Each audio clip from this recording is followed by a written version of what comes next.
Hello everyone, welcome back to Viji creation. ಇವತ್ತಿನ match ನೋಡೇ ಇರ್ತೀರಾ. RCB versus MI last ball ಅಲ್ಲಿ ಫಿನಿಶ್ ಆಯ್ತು. ಫಸ್ಟ್ ಟಾಸ್ ಗೆದ್ದು ನಮ್ಮ RCB ಅವರು ಬೌಲಿಂಗ್ ಆಯ್ಕೆ ಮಾಡ್ಕೊಂಡ್ರು. ಬೌಲಿಂಗ್ ಆಯ್ಕೆ ಮಾಡ್ಕೊಂಡು ಫಸ್ಟ್ ಓವರೇ ಓಪನ್ ಮಾಡಿ ಭರ್ಜರಿ ಮೇಡ್ ಇನ್ ಓವರ್ ಹಾಕಿದ್ರು ಲೋರೆನ್ ಬೆಲ್ ಅವರು. ಎಕ್ಸ್ಟ್ರಾರ್ಡಿನರಿ ಪರ್ಫಾರ್ಮೆನ್ಸ್ ಅಂತಾನೆ ಹೇಳ್ತೀನಿ ಲೋರೆನ್ ಬೆಲ್ ಕಡೆಯಿಂದ. ಟೋಟಲ್ ಆಗಿ 4 ಓವರ್ 24 ಬಾಲ್ ಅಲ್ಲಿ 19 ಡಾಟ್ ಬಾಲ್ ಹಾಕಿದ್ದಾರೆ. ಇದು ಹೈಯೆಸ್ಟ್ ಎವರ್ ರೆಕಾರ್ಡ್ WPL ಅಲ್ಲಿ ಹೈಯೆಸ್ಟ್ ಡಾಟ್ ಬಾಲ್ಸ್ ಹಾಕಿರೋದು. ಲಾಸ್ಟ್ ಹಾಕಿದ್ದು ನಮ್ಮ ಎಲಿಸ್ಪಿರಿ 18 ಡಾಟ್ ಬಾಲ್ ಹಾಕಿದ್ರು. ಸೊ ಇವಾಗ ಕೂಡ ನಮ್ಮ RCB player Lauren Bell 19 dot ball ಹಾಕಿ ರೆಕಾರ್ಡ್ ಮಾಡಿದ್ದಾರೆ. ಹೌದು, ಇದು ಫಸ್ಟ್ ಇನ್ನಿಂಗ್ಸ್ ಅಲ್ಲಿ ಭರ್ಜರಿ ಬೌಲಿಂಗ್ ಮೂಲಕ ನಮ್ಮ RCB ಅವರು 154 7 ವಿಕೆಟ್ಸ್ ಲಾಸ್ಗೆ ಕಟ್ ಹಾಕಿದ್ರು. ಅದನ್ನ ಚೇಸ್ ಮಾಡಕ್ ಬಂದ ನಮ್ಮ RCB ಅವರು ಭರ್ಜರಿ ಓಪನ್ ಕೂಡ ಮಾಡಿದ್ರು. ಪವರ್ ಪ್ಲೇ ಅಂತೂ extraordinary performance, especially Grace Harris.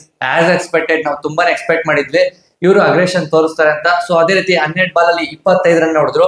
ಅದ್ರ ಜೊತೆಗೆ ಸ್ಮಿತಿ ಮಂದನ ಕೂಡ ಚೆನ್ನಾಗಿ ಆಡಿದ್ರು. ಸೊ ಇಬ್ರು ಔಟ್ ಆದ್ಮೇಲೆ ಕಂಟಿನ್ಯೂಸ್ ಆಗಿ ವಿಕೆಟ್ ಬೀಳಕ್ ಸ್ಟಾರ್ಟ್ ಆಯ್ತು. ಒಂದಾದ್ಮೇಲೆ ಒಂದು ಬೀಳ್ತಾನೆ ಇತ್ತು. ನೆಡೆನ್ ಡಿಕ್ಲಾರಿಕ್ ಅವರು ಸ್ಲೋ ಸ್ಟಾರ್ಟ್ ಮಾಡಿದ್ರು, ಸ್ಲೋಗೆ ಆಡ್ಕೊಂಡ್ ಬರ್ತಾನೆ ಇದ್ರು.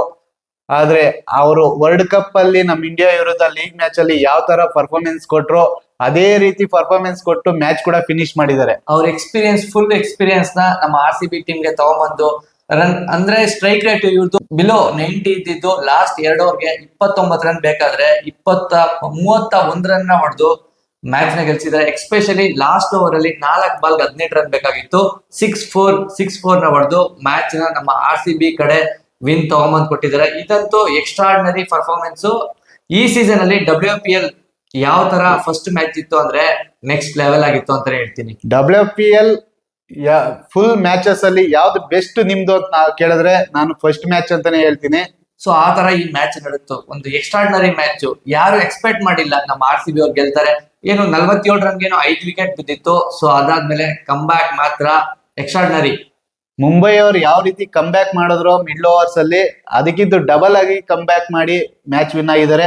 ಇಷ್ಟೆಲ್ಲ ಆದ್ಮೇಲೆನು ಪ್ಲೇಯರ್ ಆಫ್ ದಿ ಮ್ಯಾಚ್ ಯಾರು ಬಂದಿರುತ್ತೆ ಅಂದ್ರೆ ನೆಡೆನ್ ಡಿಕ್ಲಾರಿಕ್ ಅವ್ರಿಗೆ.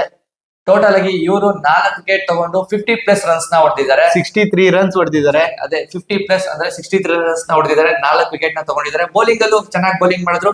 ಅದೇ ರೀತಿ ಬ್ಯಾಟಿಂಗ್ ಅಲ್ಲಿ ಯಾವ ಟೈಮ್ಗೆ ಯಾವ ತರ ಆಡ್ಬೇಕು, ಕ್ರಿಟಿಕಲ್ ಸಿಚುವೇಶನ್ ಅಲ್ಲಿ ಆರಾಮಾಗಿ ಆಡ್ಕೊಂಡು ಫೈನಲ್ ಅಲ್ಲಿ 2 ಓವರ್ ಅಲ್ಲಿ ನಮ್ಮ RCB ಟೀಮ್ ಗೆ 30 ರನ್ ಹೊಡೆದು ಮ್ಯಾಚ್ ನ ಗೆಲ್ಸಿದ್ದಾರೆ. ಯಾವ ರೀತಿ ಅವರು 63 ರನ್ಸ್ ಯಾವ ರೀತಿ ಆಗ್ತು ಅಂತಾನೆ ಗೊತ್ತಾಗಿಲ್ಲ. ಅವ್ರ ಬ್ಯಾಟಿಂಗ್ ನೋಡ್ಕೊಂಡೇ ಇದ್ರೆ ರನ್ ಸ್ಕೋರ್ ಬಗ್ಗೆ ನೋಡ್ಲೇ ಇಲ್ಲ. ಫೈನಲಿ ನೋಡ್ಬೇಕಿದ್ರೆ 63 ರನ್ಸ್ ಆಗಿತ್ತು. ನಾವಂತೂ ಎಕ್ಸ್ಪೆಕ್ಟ್ ಮಾಡಿರ್ಲಿಲ್ಲ RCB ಈ ಒಂದು ಸಿಚುವೇಶನ್ ನಲ್ಲಿ ಸಿಗಾಕೊಂಡು ಮ್ಯಾಚ್ ನ ಗೆಲ್ತಾರೆ ಅಂತ. ಹೌದು, ನಾವಂತೂ ಮ್ಯಾಚ್ ನೋಡ್ತಾ ಫುಲ್ ಎಂಜಾಯ್ ಮಾಡಿದ್ವಿ. ನೀವು ಎಂಜಾಯ್ ಮಾಡಿರ್ತೀರಾ ಅನ್ಕೊಂತೀರಿ. ನಿಮ್ಗೆ ಯಾವ ಬೆಸ್ಟ್ ಮೂಮೆಂಟ್ ಆಗಿತ್ತು ಅಂತ ಕಮೆಂಟ್ ಮಾಡಿ. ಸೊ ಇದೇ ರೀತಿ WPL ಅಪ್ಡೇಟ್ಸ್ ನಿಮ್ಗೆ ನಮ್ ಚಾನಲ್ ಸಿಗ್ತಾ ಇರುತ್ತೆ. ಸೊ ದಯವಿಟ್ಟು ಪ್ರತಿಯೊಬ್ರು ನಮ್ ಚಾನಲ್ ನ ಲೈಕ್ ಮಾಡಿ, ಶೇರ್ ಮಾಡಿ, ಸಬ್ಸ್ಕ್ರೈಬ್ ಮಾಡೋದನ್ನ ಮಾತ್ರ ಮರಿಬೇಡಿ. Thank you.